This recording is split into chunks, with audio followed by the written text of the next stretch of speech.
Countries must do more to stop drought-stricken Somalia from sinking into famine. That was the message from the UN Secretary General Antonio Guterres, who's there on an emergency trip to draw attention to the crisis.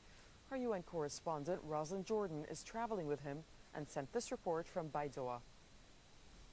Tents made of fabric scraps and branches as far as the eye can see. This is the Levan camp for internally displaced Somalis in the town of Baidoa.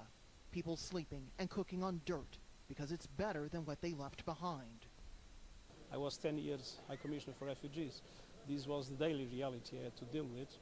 And unfortunately, the world is sometimes blind to these dramatic realities. And how did you manage for these 40 days to eat and to drink water? Guterres, the new United Nations Secretary General, flew unannounced to Somalia to see for himself how drought has pushed some 3 million people to the brink of famine.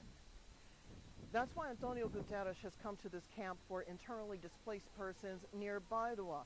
In the past few weeks, more than 200 families have come here from other parts of Somalia because they've run out of food back home. They're living outside in makeshift tents. The temperatures in early March are already above 30 degrees Celsius. This is not the way any family wants to raise their children. What's more, the shortage of clean drinking water has led to the spread of cholera in rural areas of Somalia. Some of the already malnourished are catching this potentially lethal disease. Guterres had another mission here, to bring his support to the development and anti-corruption efforts of the new Somali government, led by a dual American-Somali citizen, Mohammed Abdullahi Farmajo. The new president echoed Guterres' call for international funds to roll back the famine, and said the armed group Al-Shabaab is also destroying Somalis' lives. We have to deal with them by reorganizing and rebuilding Somali National Army. Of course, we really appreciate the AMISOM